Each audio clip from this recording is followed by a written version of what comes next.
భయపడి ఎన్ని మందులు వాడినా మీ మోకాల నొప్పులు తగ్గట్లేదా? ప్రాణ పెయిన్ క్లినిక్ లో అత్యాధునిక చికిత్స. Welcome to Suman TV. Rythu Bharosa పైన కూడా తెలంగాణ కేబినెట్ ఇవాళ కీలకమైన నిర్ణయం తీసుకుంది. ముఖ్యమంత్రి రేవంత్ రెడ్డి అధ్యక్షతన సమావేశమైన తెలంగాణ కేబినెట్ రుణమాఫీతో పాటు వచ్చే పంటకు రైతు భరోసాను కూడా చెల్లించాలని మాటిచ్చిన ప్రకారమే ఎకరాకి 15,000 రూపాయలు చెల్లిస్తామని చెప్పేసి ఇవాళ నిర్ణయం తీసుకుంది కేబినెట్. అయితే ఈ నిర్ణయంలో కొంత మెలిక కనిపించింది. రైతు భరోసా పైన రైతు రుణమాఫీని నేరుగా రుణమాఫీ 2 లక్షల వరకు చేస్తామని కేబినెట్ ఆమోదించింది. కానీ రైతు భరోసా పైన మాత్రం కేబినెట్ మంత్రివర్గ ఉపసంఘాన్ని ఏర్పాటు చేసింది. ఈ మంత్రివర్గ ఉపసంఘంలో ఆర్థిక శాఖ మంత్రి, డిప్యూటీ సీఎం భట్టి విక్రమార్క ఈ ఉపసంఘానికి అధ్యక్షుడిగా పనిచేస్తారు. ఇకపోతే కేబినెట్లోని శ్రీధర్ బాబు, అలాగే రెవెన్యూ శాఖ మంత్రి పొంగులేటి శ్రీనివాసరెడ్డి, అలాగే వ్యవసాయ శాఖ మంత్రి తుమ్మల నాగేశ్వరరావు ఈ ఉపసంఘంలో సభ్యులుగా ఉంటారు. మంత్రివర్గ ఉపసంఘం జూలై 15 వరకు లోపు రైతు భరోసా పైన ప్రభుత్వానికి నివేదిక ఇవ్వనుంది.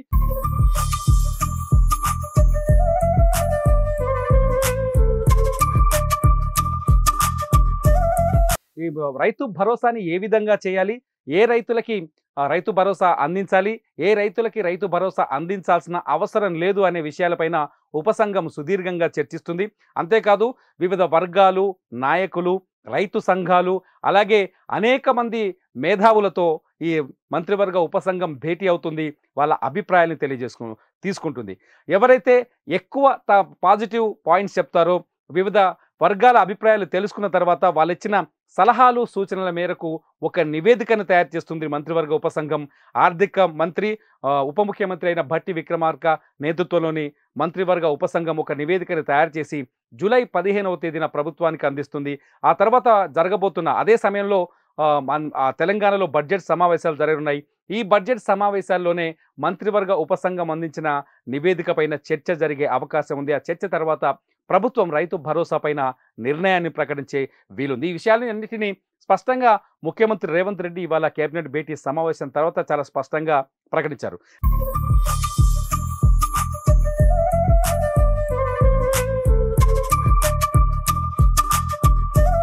అయితే రైతు భరోసా ఎవరెవరికి అందుతుంది? గతంలో టీఆర్ఎస్ ప్రభుత్వం, దేశంలో తొలిసారిగా టీఆర్ఎస్ ప్రభుత్వమే ఈ రైతు బంధు పథకాన్ని తీసుకొచ్చింది. రైతులకి పంట సాయాన్ని అందించడమే రైతు బంధు పథకం యొక్క లక్ష్యం. ఎకరాకి 5,000 రూపాయల చొప్పున ఈ రైతు బంధు కింద పంట సాయాన్ని అందించింది కేసీఆర్ ప్రభుత్వం. దీంతో రైతులు పంటకు పెట్టుబడి పెట్టడం కోసం అప్పులు చేయాల్సిన అవసరం లేదు.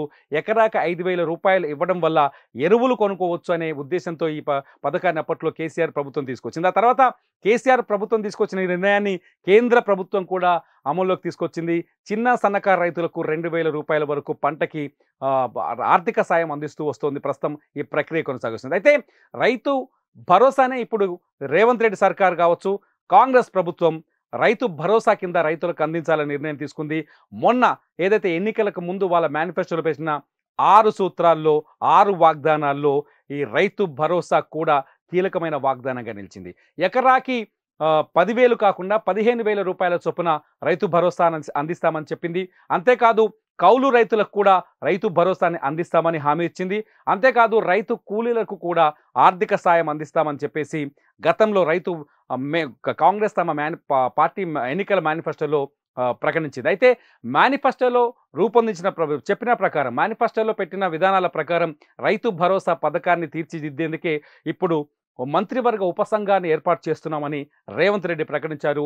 ఈ మంత్రివర్గ ఉపసంఘం రైతు భరోసా ఏ రైతులకు అందించాలి అంటే, రైతుల్లో ఎక్కువ భూమి ఉంది అంటే ఎకరాల కొద్ది భూములు ఉన్న వాళ్ళకి, హైదరాబాద్లో ఉంటూ ఊళ్ళలో 100 ఎకరాల వ్యవసాయం చేస్తున్న వారికి, లేకపోతే ఇన్కమ్ ట్యాక్స్ కడుతున్న వాళ్ళకి, లేకపోతే అంటే చిన్న సన్నకారు రైతులకే కాకుండా పెద్ద రైతులకు కూడా ఇప్పటివరకు రైతు భరోసా అందింది. అదే పద్ధతిలో మళ్ళీ రైతు భరోసా అందించాలా, లేకపోతే ఏదైనా కట్ ఆఫ్ పెట్టాలా, 5 ఎకరాలు 6 ఎకరాల వరకే అందించాలా, లేకపోతే 10 ఎకరాలు 15 ఎకరాల వరకే రైతు భరోసా ఇవ్వాలా? గత ప్రభుత్వంలో చాలా స్పష్టంగా రైతు బంధు విషయంలో కొండ గుట్టలైనా సరే, మెట్ట భూమి అయినా సరే, ఎటువంటి భూములున్నా ఎకరాన్ని లెక్కగట్టి ఆ రైతుకి బ్యాంక్ అకౌంట్లో రైతు బంధుని వేసేవారు. 20 ఎకరాలు ఉంటే అందులో సాగు చేసేది కేవలం 5 ఎకరాలైనా సాగు చేయని మిగతా 15 ఎకరాలకు కూడా రైతు బంధు అందజేశారు. అయితే కాంగ్రెస్ ప్రభుత్వం ఇవ్వబోతున్న రైతు భరోసా కూడా అదే విధంగా ఉంటుందా, అలాగే ఇవ్వాలా లేదా అన్నది ఇప్పుడు మంత్రివర్గ ఉపసంఘం తేల్చబోతుంది.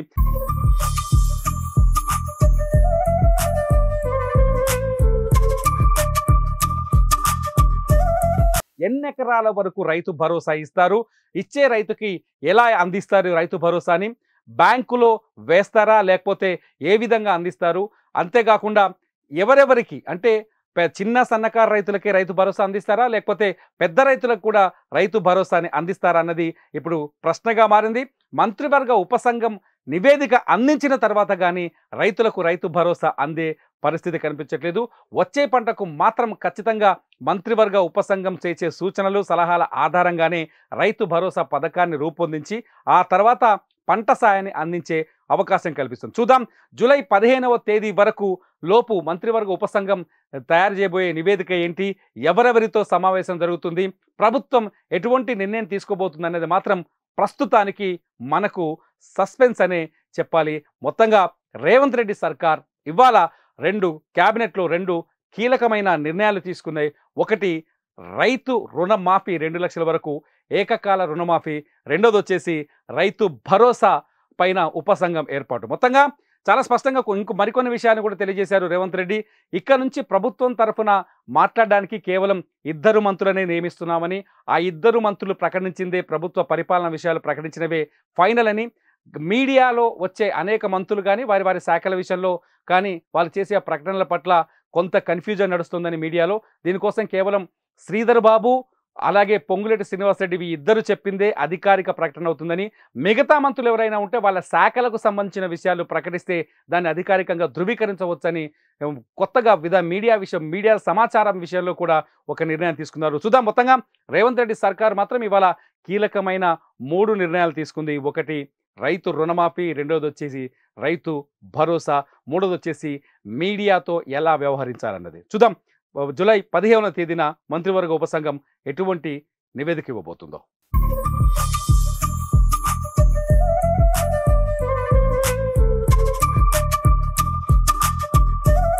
సుమన్ టీవీలో మీ పర్సనల్ అండ్ బిజినెస్ ప్రమోషన్స్ కోసం కింది నెంబర్కి కాంటాక్ట్ చేయండి.